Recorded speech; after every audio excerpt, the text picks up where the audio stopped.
Comme on le voit déjà avec la guerre en Ukraine, les conflits se révèlent toujours le pire de l'homme.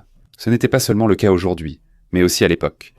Par exemple, pendant la Seconde Guerre mondiale, lorsque l'Empire japonais a créé l'une de ses unités les plus terribles, devenue célèbre jusqu'à aujourd'hui pour ses expériences cruelles sur des êtres humains. Il s'agit de l'unité 731.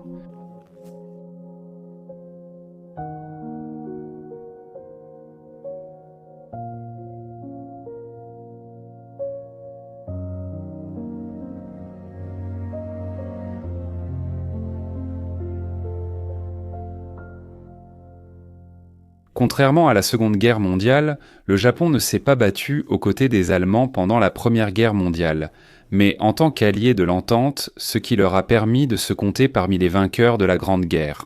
En tant que membre de la Société des Nations et dans l'esprit du désarmement et du maintien de la paix, le Japon a signé peu de temps après, en Suisse, la Convention de Genève, qui l'obligeait à interdire les armes bactériologiques. Comme les horreurs des attaques au gaz toxique à grande échelle le long du front étaient devenues connues pendant la Première Guerre mondiale, on a tenté d'empêcher autant que possible l'utilisation d'armes chimiques et biologiques, ainsi que la recherche et le développement de ces armes. Alors que le monde entier montrait que de telles armes devaient être interdites et qu'une telle horreur ne devait en aucun cas se reproduire, quelqu'un d'autre voyait dans cette interdiction une opportunité, la confirmation.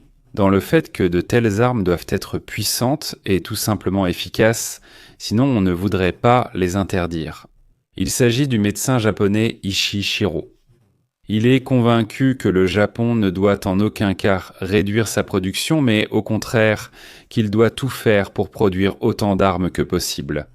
Ishii Shiro était tout sauf stupide, il était considéré comme très intelligent, voire comme un génie. Ses études terminées à l'université d'élite de Kyoto au Japon confirment également qu'il était bel et bien intelligent.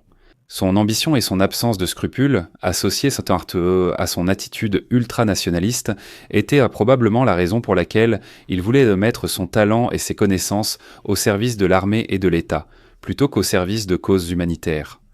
Lors d'une audition, il a convaincu l'armée japonaise qu'il fallait absolument exploiter le potentiel des armes biologiques afin de pouvoir les utiliser comme mesure offensive en cas de guerre. Pour cela, il comptait également sur le scénario suivant, à savoir que d'autres États pourraient eux-mêmes attaquer avec des armes biologiques et que, par conséquent, le Japon serait sans défense. Le Japon avait alors un problème. Il lui fallait souvent de grandes armes pour la guerre. D'énormes quantités de ressources, surtout le fer et l'acier, étaient des éléments clés de toute production d'armes, et c'est précisément de ces ressources que le Japon manquait cruellement. Cependant, la guerre biologique peut apporter une solution. Ainsi, avec peu de moyens, on pourrait exterminer beaucoup de personnes, qui risqueraient aussi de transmettre maladies et agents pathogènes à d'autres. On concevrait une arme invisible capable de briser l'échine de tout agresseur, sans dépenser d'acier pour un fusil, un char ou un canon. Il a convaincu le commandement militaire et a été envoyé pour un voyage autour du monde de 2 ans afin de comprendre et d'étudier les effets des armes biologiques connues sur la base de travaux de recherche. Pendant son absence, le Japon a radicalement changé. Le Japon est devenu victime de la crise économique et en a été très durement touché. De même, l'équilibre des pouvoirs a basculé vers la droite, car l'empereur Hirohito est arrivé au pouvoir et, avec lui, les forces nationalistes ont pris le contrôle de l'appareil d'État. Pour l'ultranationaliste Hirohito, c'était bien sûr l'occasion idéale de présenter ses idées et ses résultats. C'est exactement ce qu'il fit. Il s'est de nouveau présenté devant le commandement militaire pour exposer ses idées. Mais cette fois, l'intérêt pour son travail était si grand qu'on lui a donné les moyens nécessaires. Au centre de Tokyo, l'une des plus grandes villes du Japon, se trouve l'Institut de prévention des épidémies. Cependant, ce n'était qu'un nom de couverture, car il ne s'agissait pas ici de prévention des épidémies, mais d'expériences pour le développement de leurs propres armes biologiques. Pour cela, on étudiait et expérimentait avec des maladies plus connues comme le charbon ou même la peste. Et cela, en plein centre-ville, est également devenu un grand problème pour la population.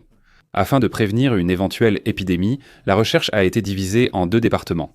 Il y avait le domaine de la recherche pour les attaques et les armes biologiques offensives, et celui pour la protection contre les maladies ainsi que, par exemple, la recherche sur les vaccins. Selon lui, au Japon, il faut contenir les maladies, tandis que l'étude des agents pathogènes agressifs doit se faire à l'étranger pour protéger au mieux la population japonaise. À cette époque, la direction japonaise a aussi clairement annoncé ses plans d'expansion et occupé la Mandchourie, mal défendue, à l'est de la Chine actuelle. Pour les Japonais, les personnes vivant là-bas n'avaient que peu de valeur. Ils sont finalement venus comme colons, ont fondé le Manchukuo et sont devenus propriétaires des terres et des habitants. Cela convenait aussi très bien à Shiro, car il ne croyait pas qu'on puisse fabriquer des armes uniquement en laboratoire sans les avoir testées à grande échelle, et pour cela, la nouvelle colonie était parfaitement adaptée. De nombreuses personnes vivaient trop éloignées pour que les épidémies sans se propagent, ce qui permettait de les localiser sans les attribuer aux Japonais. C'est ainsi qu'un nouveau centre de recherche fut fondé dans la nouvelle colonie de l'Empire du Japon. Leur sujet de recherche était en tout ce qui dérangeait le gouvernement et la société. Les partisans communistes, insurgés, voleurs, escrocs et tout porteurs de sentiments anti-japonais étaient d'être détenus dans ce camp. Sur eux, divers agents pathogènes étaient testés, soigneusement sélectionnés et modifiés dans le laboratoire à côté des baraquements, afin d'étudier leurs effets sur les prisonniers. L'espérance de vie moyenne, à ce moment-là, était d'environ 1 mois. En 1936, Shiro reçut un nouveau camp, plus grand, mieux isolé et plus éloigné que tous les précédents. Après l'évasion de certains sujets et une escarmouche avec des forces probablement communistes, Shiro fit détruire l'installation de recherche pour effacer toute preuve de ces atrocités. Il demanda à l'empereur un site encore plus sécurisé et l'obtint. Pour garantir la sécurité de la nouvelle installation, on intégra ce qu'on appelait l'Institut de prévention des épidémies à l'armée impériale japonaise, le rendant ainsi partie intégrante du vaste réseau logistique et militaire. Le quartier général se voit attribuer une unité chargée de s'occuper de cette zone tenue secrète.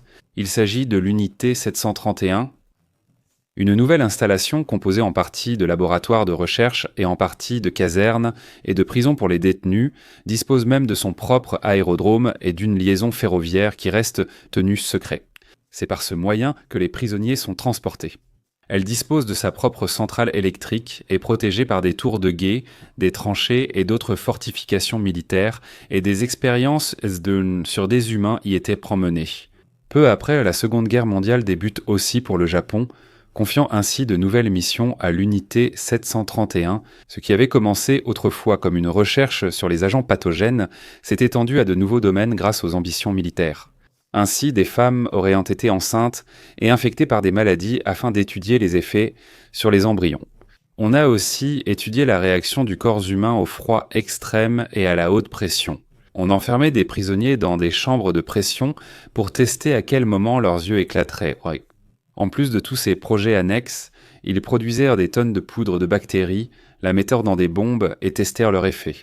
Ce n'est pas tout, ils infectaient aussi des puces et les larguaient sur la zone test. C'était uniquement pour vérifier à quoi ressembleraient les conséquences d'une telle attaque. À la fin de la guerre, après la capitulation de l'Allemagne et de l'Italie, le Japon resta la dernière puissance de l'Axe. Les bombardements atomiques sur Hiroshima et Nagasaki précédèrent sa reddition. Dans la panique, l'unité 731 tenta de détruire toutes les preuves de son existence. La destruction des résultats de recherche était primordiale pour éviter qu'ils ne tombent aux mains des soviétiques. On a abattu tous les travailleurs forcés et prisonniers, fait exploser tous les bâtiments de l'unité et détruit de nombreux laboratoires. Ils n'ont laissé derrière eux que plusieurs millions de pièces d'armes biologiques, des animaux infectés qui ont provoqué par la suite de graves épidémies dans la région et les cadavres de leurs sujets d'expérimentation qu'ils ont jetés dans une rivière voisine. Qu'est-il arrivé à Shiro ? Il a pris les documents essentiels et s'est enfui au Japon. Là-bas, il a simulé sa mort avec de fausses funérailles, redoutant d'être vu comme criminel de guerre. Et c'est exactement ce qui s'est passé, car son plan a échoué. Il a été attrapé et les Américains l'ont emmené peu de temps après. Par chance pour lui, les États-Unis menaient également des recherches sur les armes biologiques et, selon leur propre dire, ils ne pouvaient pas mener d'expériences sur l'homme pour des raisons éthiques. Pourquoi les résultats de ces recherches étaient-ils si importants pour eux ? Mais ce qui leur tenait surtout à cœur, c'était que l'Union soviétique ne devait jamais obtenir ces documents à cause de la guerre froide.